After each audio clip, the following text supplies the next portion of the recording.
Hello my dear students, welcome back to my channel. तो आज हम देखने वाले हैं class 7th science chapter number 8 static electricity, उसका पार्ट 1 में हमने डिस्कस किया था ओरिजिन कैसे हुआ इलेक्ट्रिक चार्ज का, इलेक्ट्रिक चार्ज क्या होता है, स्टैटिक इलेक्ट्रिसिटी का मतलब क्या होता है।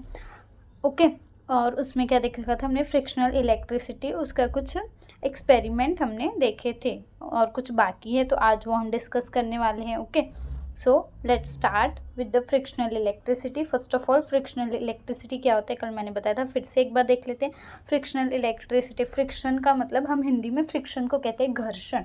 घर्षण मतलब रबिंग से इलेक्ट्रिसिटी जो जनरेट होती है, रब करने से दो चीज़ें रब होंगी तो उस रबिंग से इलेक्ट्रिसिटी जनरेट होती है, that is called as a frictional electricity. So ये स्ट्रॉ वाला एक्सपेरिमेंट किया था हमने, मीन्स देखा था। ओके सो यहाँ पर नेक्स्ट डेमोन्स्ट्रेशन है और एक्सपेरिमेंट है, that is very easy, you can do it in your home. क्या करना है, प्लास्टिक कोम लेना है, see to charge an object by contact, charge करना है ऑब्जेक्ट को, कॉन्टेक्ट मतलब ऑब्जेक्ट को चार्ज करना है बाय कॉन्टेक्ट में लाकर क्या करना है, फर्स्ट ऑफ ऑल रब करना है प्लास्टिक कोम पेपर्स में, हाँ पेपर में, अगेंस्ट अ पेपर लेना है, प्लास्टिक कोम लेना है, रब करना है, फिर टच करना है उस कोम को अनदर अनचार्ज कोम से, जो नॉर्मल कोम है, हमने दो कोम लेना है, एक कोम को रब करना है पेपर से, फिर जो हमने रब किया है कोम को, उसको लेकर आना है दूसरे कोम के पास में, हाँ, with another uncharged comb, take the another comb near some pieces of paper, और जो सेकंड वाला कोम है उसको पीसेस ऑफ पेपर के पास लेकर जाना है। क्या होगा, सी जो हमने फर्स्ट कोम को रब किया था पेपर से, तो उसमें चार्ज जनरेट होगा, फिर जब सेकेंड कोम जो अनचार्ज है उसको लेकर आएंगे तो जो चार्ज कोम है उसका कुछ चार्ज उसमें ट्रांसफ़र होगा ना, कुछ चार्ज ट्रांसफ़र होगा, तो वो जो पेपर है वो अट्रैक्ट करेंगे, बिकॉज अपोजिट चार्ज होंगे, पेपर में पॉजिटिव होगा, कोम में नेगेटिव होगा, और may be vice versa, paper में नेगेटिव हो कोम में पॉजिटिव होगा, तो अपोजिट चार्ज है तो अट्रैक्ट करेंगे, इफ सेम होता तो वो रिपेल करते, अपोजिट चार्ज है इस वजह से वो अट्रैक्ट करेंगे। ओके सेकेंड है to charge an object by induction, charge करना है ऑब्जेक्ट को, ऑब्जेक्ट ने चार्ज करना है इंडक्शन से।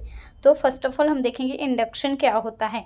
इंडक्शन का मतलब होता है चार्जिंग करना बिना टचिंग के, सिंपल मीनिंग है चार्जिंग विदाउट टचिंग। और अगर डेफिनेशन देखें तो induction means causing an object to become a charge और changing the arrangement of its charges without touching it. Simple सा मतलब है इंडक्शन का कि चार्ज करना है ऑब्जेक्ट को बिना टच किए हुए। तो second is to charge an object by induction process से, तो रब करना है कोम को और बलून को अपने ऑन योर हेयर, अपने हेयर में, कोम और बलून दोनों में से कोई एक यूज़ करना है, उसको हेयर में रब करना है जैसे पिक्चर में शो किया हुआ है। उसके बाद take the comb near a thin trickle of water from a tap, तो क्या करना है, इसको टैप के पास लेकर जाना है, क्या चेंजेस होंगे वो आपको देखना है। तो यहाँ पर एक्सप्लेनेशन है, क्या चेंजेस हो गए वो आपको मैं एक्सप्लेन करूँगी, उससे आपको समझ में आएगा, तो आपको ये टिक करना है खुद ही से ही, एक्सप्लेन करूँगी वो समझ लो पहले, उसके बाद यू कैन टिक, अंडरस्टूड।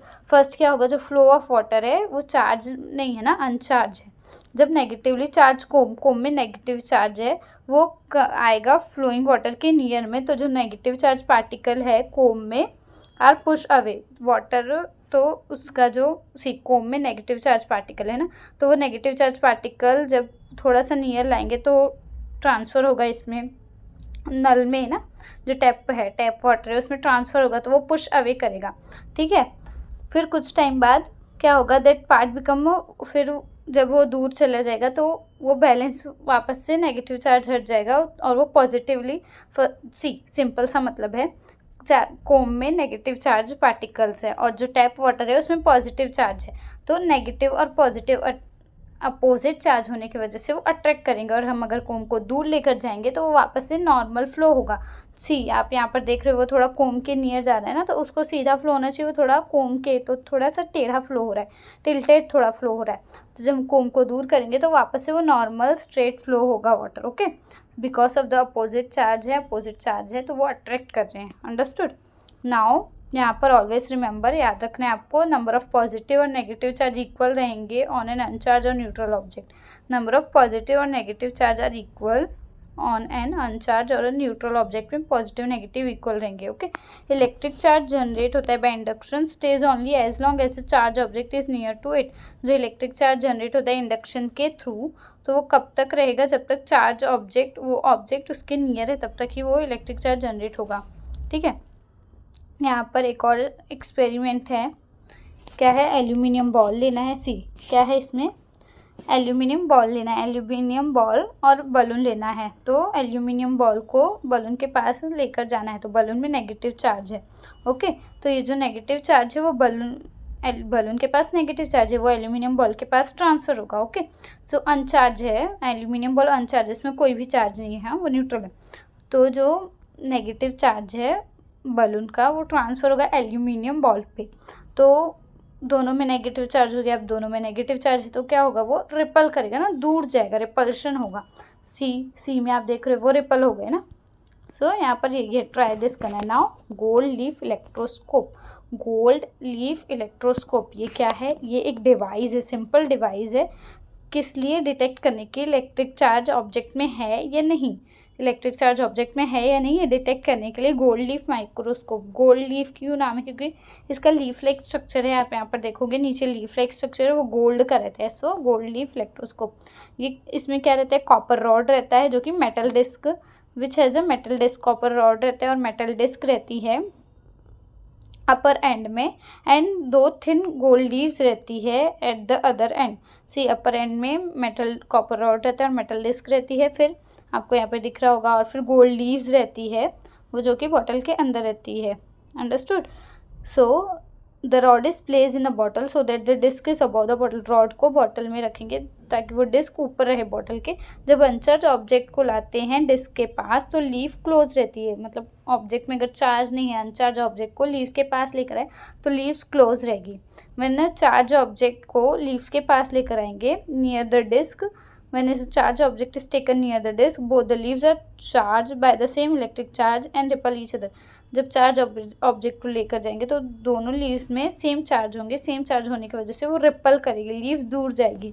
सी जैसे ये पॉजिटिव चार्ज ऑब्जेक्ट को लेकर है तो दोनों लीव्स में सेम चार्ज आएंगे, सेम चार्ज होने की वजह से वो रिपल्शन होगा, वो एक दूसरे से दोनों लीव्स दूर जाएगी और वो ओपन हो जाएगी, that is move away from each other और open up when we touch the disc with our hand. और जब हम अपने हैंड से डिस्क को टच करेंगे जो लीव कोलैप्स हो जाएंगे, एक साथ आ जाएगी चार्ज, बिकॉज जो लीव्स में चार्ज है वो अर्थ में चला गया हमारे बॉडी के थ्रू और लीफ डिस्चार्ज हो गई, तो वापस से अपने नॉर्मल पोजीशन में एक दूसरे के क्लोज आ जाएंगी। ओके, नाउ यहाँ पर यूज योर ब्रेन पावर है।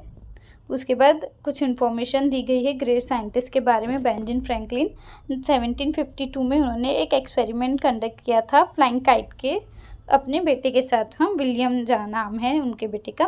काइट किसका बनाया था उन्होंने, सिल्क क्लॉथ का, देवदार वुड, देवदार ट्री का नाम है, देवदार ट्री के वुड से बनाया था और मेटल वायर से बनाया था। जो मेटल वायर है वो जॉइंट थी इस तरीके से इन सच अ वे दैट द जो काइट का टॉप है वहाँ पर थी मेटल वायर और दूसरा एंड, एक एंड वहाँ पर था और दूसरा एंड जॉइंट था स्ट्रिंग से, काइट की जो स्ट्रिंग है उससे जॉइंट था और एक एंड काइट के अपर एंड पे था। देयर वाज लाइटनिंग, और वो कब किया इन्होंने ये एक्सपेरिमेंट, जब लाइटनिंग था, स्काई में लाइटनिंग था, जब बिजली कड़क रही थी उस टाइम उन्होंने ये एक्सपेरिमेंट किया। काइट को ऊपर उड़ाया, फ्लू किया ऊपर स्काई में। जब मेटल वायर टच हो रही थी क्लाउड को, इलेक्ट्रिक चार्ज जो है सी मेटल में जब क्लाउड को टच हो रही थी मेटल वायर, तो जो क्लाउड का इलेक्ट्रिक चार्ज है वो ट्रांसफ़र हो रहा था मेटल वायर से, ओके, काइट में। Then the loose string of the kite became टॉन्ट and electric charge reach the earth through the string, और वो इलेक्ट्रिक चार्ज स्ट्रिंग के थ्रू अर्थ में पहुंच रहा था और स्पार्क देखने को, हल्का सा स्पार्क देखने को मिल रहा था। ओके, इससे thus he show that the lightning is a form of electric charge. इन्होंने क्यों बताया, क्योंकि ये बताना चाहते हैं कि जो लाइटनिंग है वो इलेक्ट्रिक, उसमें भी इलेक्ट्रिक चार्जेस होते हैं। नाउ एटमॉस्फेरिक इलेक्ट्रिक चार्ज, इसमें हमारा टॉपिक है लाइटनिंग जो कि वेरी इंपॉर्टेंट है। गोल्ड लीफ इलेक्ट्रोस्कोप आपको अच्छे से याद करना है बिकॉज ये एग्जाम में आ सकता है, इंपॉर्टेंट टॉपिक है। नाउ एटमॉस्फेरिक इलेक्ट्रिक चार्ज में हम देखेंगे लाइटनिंग स्ट्राइक और लाइटनिंग कंडक्टर। ओके, लाइटनिंग, पहले लाइटनिंग क्या होता है, लाइटनिंग मतलब बिजली का कड़कड़ाना, लाइटनिंग स्ट्राइक बिजली कड़कड़ाती है तो कई बार ऐसा होता है कि वो गिर जाती है ना, तो लाइटनिंग स्ट्राइक होती है, गिरती है, और उसे हम कैसे बच सकते हैं वो भी हम देखने वाले हैं। ओके, सो एटमॉस्फेरिक इलेक्ट्रिक चार्ज हमने एक्सपीरियंस किया है क्लाउड्स को, थंडर को, लाइटनिंग को ना। समटाइम्स हम सुनते हैं कि लाइटनिंग स्ट्रक हुआ ट्री में, बिल्डिंग में, तो लोगों की जान गई, एनिमल्स मर गए ना, ये न्यूज़ में सुना होगा आपने। What it's then actually happen when there is lightning in the sky and when lightning strike the earth. क्या होता है जब लाइटनिंग होती है और लाइटनिंग स्ट्राइक होती है, बिजली जब गिरती है तो क्या होता है, तो हम देखेंगे। और ये कैसे होता है lightning. First topic is lightning. जब एयर और क्लाउड, हमारा क्लाउड कैसे बनता है आपको पता है, वाटर इवेपोरेशन होता है, वाटर वेपर बनता है, भाप बनता है, भाप बन के ऊपर जाता है और क्लाउड बनता है वो ना, ठीक है। जब एयर घर्षण होता है ना, फ्रिक्शन होता है, ऊपर स्काई में क्लाउड ही है क्या, एयर भी है ना, तो एयर और क्लाउड जब रब करते हैं एक दूसरे को अगेंस्ट ईच अदर, तो क्या होता है, अपर पार्ट जो है ना क्लाउड का, यहाँ पर आपको दिख रहा है, अपर पार्ट जो रेड से वो पॉजिटिवली चार्ज हो जाता है और जो लोअर पार्ट है वो नेगेटिवली चार्ज होता है। ओके, अपर पार्ट पॉजिटिव होता है और जो लोअर पार्ट है, upper side positively charge and lower sides become negatively charge. और ये आपको इजीली एक्सप्लेन किया गया है क्योंकि 7th में इतना डिटेलिंग की ज़रूरत नहीं है, रियल में ये कॉम्प्लिकेटेड प्रोसेस है। ओके, तो अपर पार्ट पॉजिटिव चार्ज है और लोअर जो है नेगेटिवली चार्ज है। Consider a cloud in the sky with a negatively charge base above plain ground. और जो प्लेन ग्राउंड है हमारा, जो अर्थ का ग्राउंड है, वो भी नेगेटिवली चार्ज है। Okay, when the negatively charge on the bottom of the cloud become much larger than the charge on the ground, it start flowing towards the ground in stages. See, जब ऊपर cloud का जो negative charge है वो बहुत ज़्यादा हो जाता है कि अब उससे बर्दाश्त नहीं होगा, तो वो क्या करता है, जो नेगेटिवली चार्ज है उसको नीचे ग्राउंड में छोड़ता है। जब क्लाउड का नेगेटिवली चार्ज बहुत ज़्यादा हो जाता है तो वो नीचे ग्राउंड में उसको अर्थ में छोड़ता है, start flowing toward the ground in stages. This happen, और ये विद इन अ फ्रैक्शन होता है, विद इन अ सेकेंड होता है, एक सेकेंड, फ्रैक्शन के सेकेंड में होता है, आपको पता भी नहीं चलेगा। एंड उस टाइम पे क्या होगा, हीट, लाइट तो आएगी ही, साउंड भी आता है और हीट, गर्मी भी प्रोड्यूस होता है along with an electric current. Of course electric current रहता ही है उसमें जब लाइटनिंग होती है तो। ओके, लाइटनिंग स्ट्राइक वो कैसे आती है, लाइटनिंग कैसे, बिजली कैसे गिरती है, स्ट्राइक होती है। Okay, probably know that when there are electrically charged cloud in the sky, electricity is attracted towards a tall building। आपने सुना होगा ना कि लोग बोलते बारिश के टाइम पे पेड़ के नीचे नहीं खड़े होना है, क्यों, क्योंकि बिजली गिरने की पॉसिबिलिटी वहाँ पर ही ज़्यादा होती है। क्यों ऐसा होता है, लाइटनिंग स्ट्राइक करती है, opposite electric charge is generated, roof जो बिल्डिंग का रूफ है उसमें और ट्री में। सी, जो क्लाउड अगर उसमें नेगेटिवली चार्ज है तो जो रूफ है बिल्डिंग का, जो टॉल ऊपर वाला पार्ट है, और जो ट्री है उसमें पॉजिटिवली चार्ज होता है, पॉजिटिव चार्ज होता है। वो नेगेटिव है क्लाउड और ये पॉजिटिव है, तो नेगेटिव और पॉजिटिव क्या होगा, अट्रैक्शन होगा ना। इस वजह से आपने सुना होगा कि जो पेड़ पर बिजली गिरती है और बड़ी बड़ी बिल्डिंग पर गिरती है, यही रीज़न है कि क्लाउड हमारा नेगेटिवली चार्ज है, ये पॉजिटिवली चार्ज है, ये अट्रैक्ट करेंगे तो वहाँ पर ही गिरेगा। This is called opposite charge on the cloud and the building. The charge on the cloud flow towards the building, this is called as a lightning strike। तो वो गिरेगी, इसी को lightning strike कहते हैं। Okay, now do you know, due to tremendous heat and light generated by lightning, a chemical reaction occur between the nitrogen oxygen in the air and nitrogen oxide gases form। आपको पता है जब heat और light generate होती है lightning की वजह से केमिकल रिएक्शन होता है नाइट्रोजन और ऑक्सीजन में, तो नाइट्रोजन ऑक्साइड गैस फॉर्म होती है और ये मिक्स होती है रेन वाटर के साथ और नीचे आती है अर्थ में एंड सप्लाई नाइट्रोजन, और ये सॉइल को मिलता है और जो सॉइल उसका यूज़ करती है वो प्लांट को देती है। बिकॉज आपको ये भी पता होगा और नहीं पता है तो मैं बता दूँ, और फर्टिलिटी इम्प्रूव करती है क्योंकि जो डायरेक्ट नाइट्रोजन प्लांट्स नहीं लेते, वो नाइट्रोजन ऑक्साइड इस फॉर्म में ही लेते हैं, नाइट्रेट के फॉर्म में लेते हैं। डायरेक्ट नाइट्रोजन N2 प्लांट्स नहीं लेते हैं, NO2 इस फॉर्म में वो लेते हैं, तो वो सॉइल को मिलेगा, फर्टिलिटी होगी, प्लांट्स की ग्रोथ अच्छी होगी। Okay, second, due to the energy of the lightning the oxygen in the air is converted into ozone. जब लाइटनिंग होती है तो ऑक्सीजन कन्वर्ट होती है ओजोन में, ओजोन गैस प्रोटेक्ट करती है हमें हार्मफुल अल्ट्रावायलेट रेस जो सन से आती है। Okay, now lightning conductor. Lightning conductor क्या है, लाइटनिंग कंडक्टर एक डिवाइस है, यूज़ करते हैं प्रोटेक्शन के लिए। किससे, लाइटनिंग स्ट्राइक, जो बिजली गिरती है उसे हम बचाने का काम करता है। यहाँ पर एक इमेज है लाइटनिंग कंडक्टर। सी, ये बिल्डिंग है, बिल्डिंग में सी जो रेड कलर से वो ऐसे बिजली है, लाइटनिंग स्ट्राइक हो रही है, तो यहाँ पे टिप एंड है। ओके, ये एंड है क्या होता है, ये कॉपर स्ट्रिप आपको दिख रही है टिप एंड, जब बिजली गिरेगी तो यहाँ पर इस एंड पे आएगी, पूरी बिल्डिंग पे नहीं, वो जो टिप एंड दिख रहा है ना वहाँ पर गिरेगी, फिर वहाँ से कॉपर स्ट्रिप के थ्रू यहाँ पे आयरन प्लेट है, आयरन लोहा बोलते हैं ना, कास्ट आयरन प्लेट है, CI बोलते हैं, कास्ट आयरन प्लेट है।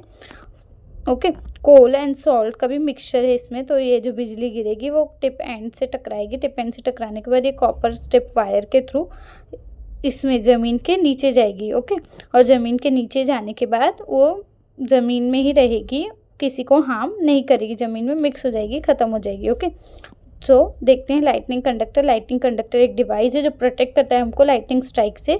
इसमें क्या है, कॉपर स्ट्रिप है with one end forked, copper strip है, उसका जो एक एंड है वो फोक्ड है ना, ऊपर वाला एंड, टिप जो एंड है। The other end of the strip is connected to the plate of cast iron, और जो अदर एंड है वो कास्ट आयरन प्लेट से कनेक्टेड है। Pit is dug in the ground, coal and salt are filled into the pit. गड्ढा खोदा हुआ है, उसमें कोल है, कोयला है, सॉल्ट है, मिक्स किया हुआ है उसे। And the iron plate is place upright in the pit, और ऊपर क्या है, आयरन प्लेट है, आपको इमेज में दिख रहा होगा, ऊपर आयरन प्लेट है। This also provision for pouring water into it, और यहाँ पर ऐसा प्रोविजन ऐसा रहता है कि हम इसमें वाटर भी डाल सकते हैं। ओके, इससे क्या होता है, help to separate the electric charge quickly into the ground and prevent damage. इससे क्या होगा, जो लाइटनिंग हुई तो इलेक्ट्रिक चार्ज ग्राउंड में ही फैल जाएगा और डैमेज नहीं होगा।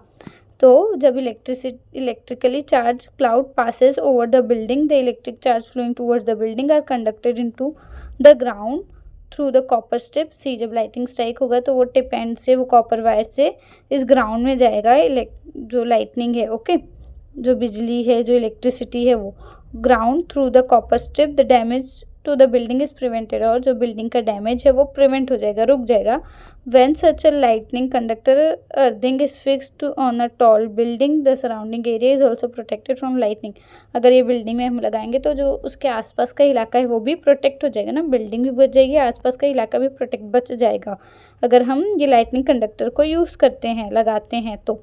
लाइटनिंग कंडक्टर एक डिवाइस है सी, जो टिप ऊपर वाला पार्ट है वो फोक्ड है, बिजली आएगी उसमें गिरेगी, कॉपर वायर के थ्रू इस पिट में जाएगी, गड्ढे में जाएगी, कोल एंड सॉल्ट है, तो वो जो, और वाटर भी हम उसमें ऐड करते हैं। इलेक्ट्रिक चार्ज है उसे सेपरेट करेगी ग्राउंड में, और जो बिल्डिंग को डैमेज होने वाला रहता है वो बच जाता है। ओके, सो यहाँ पर हमारा लेक्चर नंबर 2 ख़त्म होता है। इसमें हमने क्या क्या देखा लेक्चर नंबर 2 में, फर्स्ट फ्रिक्शनल इलेक्ट्रिसिटी, उसके कुछ एग्जांपल देखे हमने, फ्रिक्शनल इलेक्ट्रिसिटी के कुछ एग्जांपल, उसके बाद गोल्ड लीफ इलेक्ट्रोस्कोप क्या होता है ये देखा, उसके बाद साइंटिस्ट के बारे में देखा जो कि फ्रैंकलिन और उनके सन ने मिलकर एक एक्सपेरिमेंट किया था काइट फ्लाइंग वाला। एटमॉस्फेरिक इलेक्ट्रिक चार्ज, उसमें हमने लाइटनिंग देखा, लाइटनिंग स्ट्राइक देखा और लाइटनिंग कंडक्टर देखा। ओके, तो लेक्चर 2 में आज हमने ये डिस्कस किया। अगर आपको वीडियो अच्छा लगा है, वीडियो यूज़फुल लगा है, तो प्लीज़ बच्चों वीडियो को लाइक, चैनल को सब्सक्राइब और अपने दोस्तों के साथ ज़रूर शेयर करो। तो मिलते हैं नेक्स्ट वीडियो में, तब तक के लिए बाय बाय बच्चों, टेक केयर।